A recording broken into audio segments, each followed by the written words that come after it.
इधर राहुल गांधी ने केरल की वायनाड सीट से इस्तीफा दे दिया है। कांग्रेस महासचिव प्रियंका गांधी अपने करियर का पहला चुनाव लड़ने जा रही हैं। प्रियंका गांधी वायनाड सीट से उपचुनाव लड़ेंगी। राहुल गांधी के वायनाड सीट छोड़ने और प्रियंका के चुनाव लड़ने पर सियासत गर्म है। राहुल गांधी पर वायनाड को धोखा देने तक के आरोप लग रहे हैं।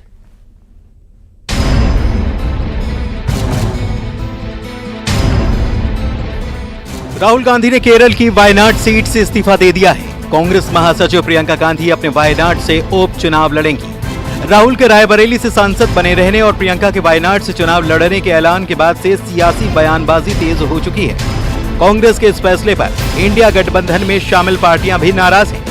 इंडिया गठबंधन में कांग्रेस के पार्टनर सीपीआई ने कहा है कि ये कांग्रेस का वायनाड की जनता से अन्याय है। राहुल गांधी के खिलाफ चुनाव लड़ चुकी सीपीआई की एनी राजा ने कहा है कि राहुल गांधी को वोटिंग से पहले वायनाड के लोगों को ये बताना चाहिए था कि वो रायबरेली से भी चुनाव लड़ेंगे। प्रियंका गांधी के पूर्व राजनीतिक सलाहकार प्रमोद कृष्णम ने कहा है कि वायनाड से प्रियंका को लड़ाने का फैसला बताता है कि कांग्रेस को हिंदुओं पर भरोसा नहीं है।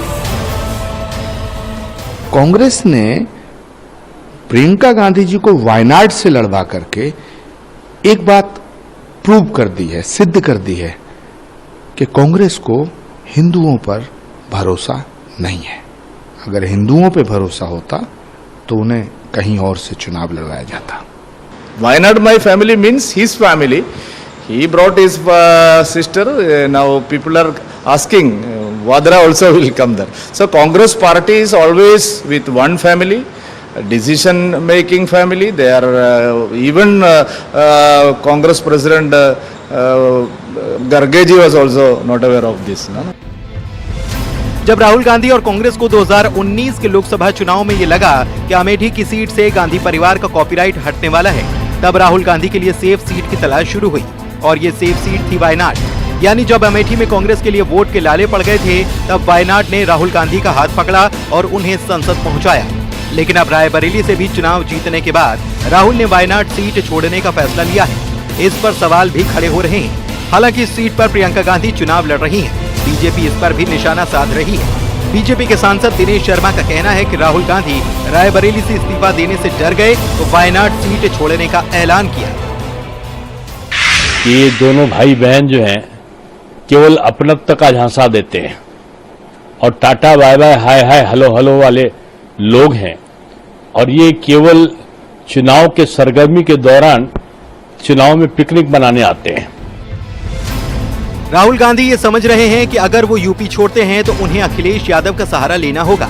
यही वजह है कि राहुल गांधी ने रायबरेली सीट के साथ रहने का ऐलान किया, जबकि वायनाड लोकसभा सीट से प्रियंका गांधी को चुनाव लड़वाने का मतलब ये है प्रियंका गांधी के लिए पिच तैयार हो चुकी है।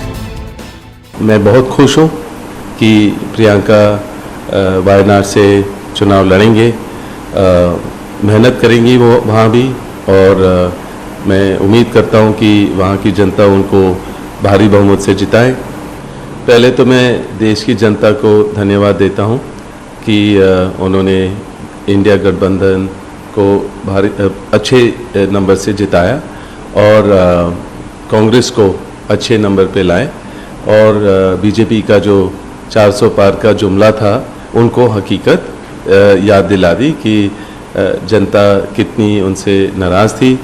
और मैं ये कहूँगा कि जो धर्म की राजनीति है वो सबने देखा था कि अयोध्या में उनकी हार से उनको समझ आया है कि धर्म की राजनीति देश नहीं चाहती है। राहुल गांधी और कांग्रेस ने भविष्य की राजनीति के लिए एक सोचा समझा रोड मैप तैयार किया है, जिसमें नॉर्थ इंडिया से लेकर साउथ इंडिया की राजनीति को साधने का प्लान बनाया गया है। रायबरेली राहुल को यूपी में मजबूत करेगा तो वायनाड में प्रियंका गांधी कमान संभालेंगी। हालांकि इस फैसले पर राहुल गांधी पर वायनाड को धोखा देने के आरोप लगाए जा रहे हैं। Bureau report, news 18।